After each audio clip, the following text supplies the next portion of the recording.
Arthur Schopenhauer não foi apenas mais um nome na história da filosofia. Ele foi uma ruptura, um choque necessário em um mundo que acreditava demais no progresso, na razão e na esperança cega.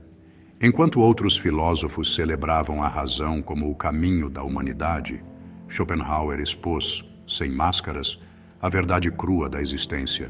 A vida é dor, é luta, é vontade cega que nunca se satisfaz. Nascido em 1788, em Danzig, numa família rica de comerciantes, Schopenhauer parecia destinado a seguir os passos do pai.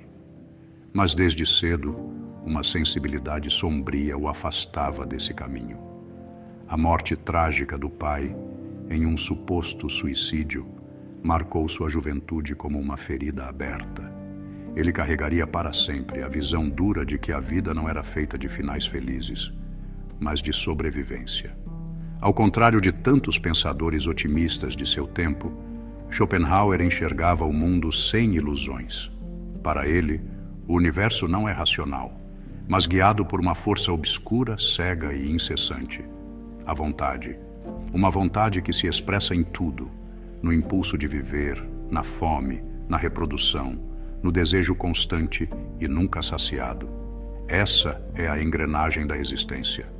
O homem não é senhor de si mesmo, é escravo dessa vontade que o arrasta para a luta sem fim.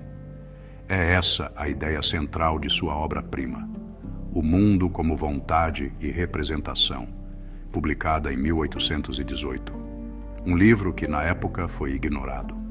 A sociedade não queria ouvir sobre sofrimento, dor e ilusão, mas Schopenhauer não escrevia para agradar. Ele escrevia para dizer o que ninguém queria admitir. O sofrimento é o tecido da vida. Para Schopenhauer, viver é desejar, e desejar é sofrer. Quando conquistamos algo, logo sentimos o vazio, e quando não conquistamos, sofremos pela falta.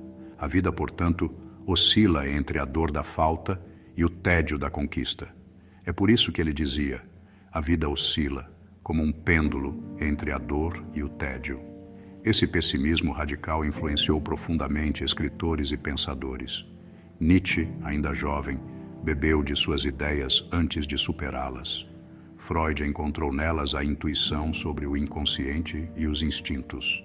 Thomas Mann se inspirou em sua visão trágica para construir seus personagens.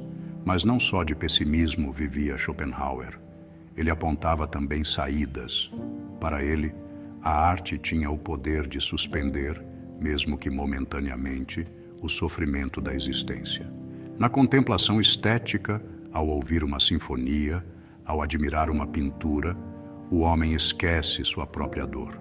E mais do que isso, Schopenhauer via na compaixão o maior valor moral. Somente ao reconhecer no outro a mesma dor que sentimos, é que o ser humano pode agir com verdadeira ética.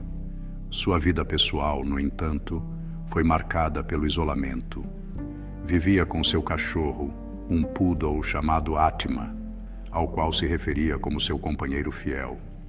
Nunca se casou e sua relação com colegas filósofos foi marcada por tensões. Ele desprezava Hegel, chamando-o de charlatão, e criticava a filosofia acadêmica, que considerava vaidosa e distante da verdade. No entanto, o tempo fez justiça.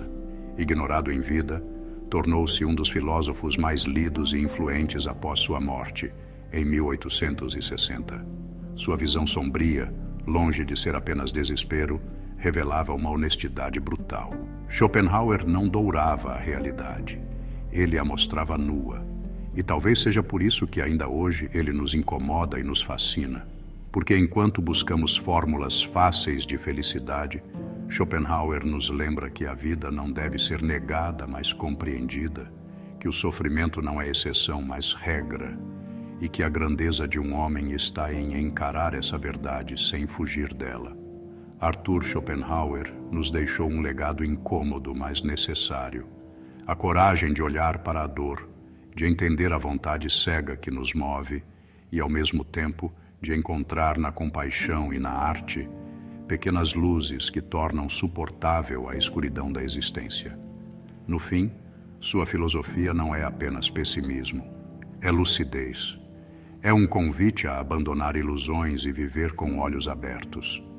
Talvez seja exatamente isso que o torna eterno, a sua disposição em dizer o que ninguém queria ouvir, mas todos precisavam saber.